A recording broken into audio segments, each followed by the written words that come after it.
Bom, pessoal, vamos então tentar entender o conceito de lista encadeada. Uma lista encadeada é uma estrutura de dados onde o encadeamento dos blocos de memória é mantido de forma lógica, mas esse encadeamento não necessariamente corresponde à ordem física desses blocos de memória. Bom, a gente vai mostrar esse conceito para a lista encadeada, mas também se aplica a pilhas e filas, já que pilhas e filas são apenas especializações de uma lista encadeada. Bom, então vamos considerar que a gente tem uma lista encadeada, ou seja, uma lista onde a área de memória é alocada em tempo de execução e também desalocada quando a gente faz operações de remoção, e que os blocos de memória que serão utilizados por essa lista encadeada são os blocos que chamaremos aqui de B0, B1, Bn-1. Então vamos ter N blocos de memória para armazenar N elementos de uma lista, e esses blocos serão chamados dessa forma. E que os endereços desses blocos serão o E de B0, o E de B1, o E de Bn. Então o endereço do bloco B0 eu vou denotar por E de B0 e assim por diante. Bom, então na lista encadeada, esses blocos eles devem ser mantidos numa ordem linear, né? A ordem lógica, ou seja, para um nó na posição K da lista, para um K maior do que 0 e menor que N-1, ou seja, que não é nem o primeiro nem o último nó da lista, então vale essa regra, que o nó BK ele é precedido pelo nó BK-1 e seguido pelo nó BK mais 1, ou seja, eu tenho uma ordem lógica desses nós.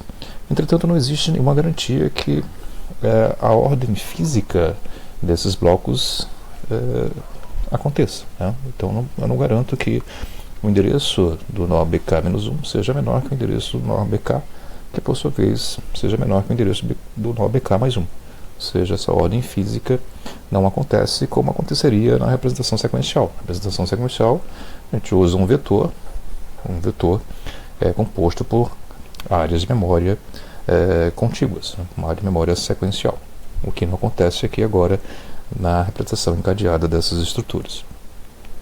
Bom, então, para manter essa ordem linear, cada bloco de memória tem que armazenar o endereço do bloco seguinte, já que esses blocos podem estar espalhados na memória, não são necessariamente blocos de memória contíguos. Bom, então a gente teria algo assim, né? Cada bloco de memória tem uma área onde a gente vai armazenar a informação daquele nó e um ponteiro que guarda o endereço do nó seguinte. Além disso, a gente terá um ponteiro externo, que eu estou chamando aqui de L, que apontará para o endereço do bloco que armazena o primeiro nó da lista. Então, essa vai ser a estrutura que a gente vai adotar. O ponteiro de ligação para o último nó da lista será um ponteiro nulo, já que não existe nenhum nó seguinte a ele. Então, para cada nó, a gente terá uma área onde uma informação é armazenada e um ponteiro que armazena o endereço do nó seguinte. Dessa forma a gente consegue manter esses nós em ordem linear, né, logicamente em ordem linear, sem que haja nenhuma garantia da ordem física desses endereços de memória, e isso não seria um problema porque cada nó armazena o endereço do nó seguinte. Bom, então esses blocos que a gente chama aqui de B0, B1, Bn-1, nós vamos denominar de nós, e cada nó é composto por duas partes, como a gente viu na figura. Uma parte que eu vou chamar de dado, que é a área de memória que vai ser usada para armazenar o valor do iésimo elemento dessa lista, e um ponteiro, que chamaremos de prox, que será um ponteiro que armazena o endereço do bloco de memória seguinte, ou seja, se eu estou num bloco BI, então o prox armazena o endereço do bloco BI mais 1. Esse tipo de representação resolve dois problemas críticos da representação sequencial, né, quando a gente usa um vetor para representar essas estruturas de dados.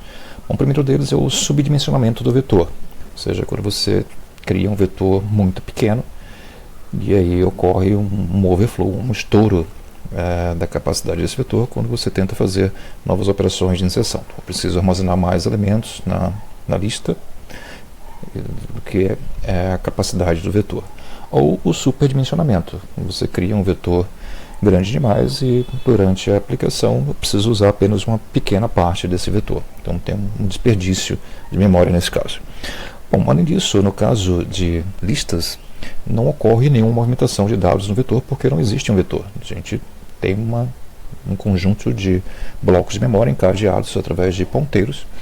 Portanto, quando você vai remover um elemento da lista, não existe a necessidade de deslocar os elementos, ou simplesmente desaloco aquele bloco de memória e tenho que reajustar alguns ponteiros. Então não existe esse custo da movimentação dos dados do vetor, embora no caso de uma lista encadeada, você percorrer essa lista de forma sequencial seja uma operação mais lenta do que seria uma representação sequencial quando a gente usa um vetor.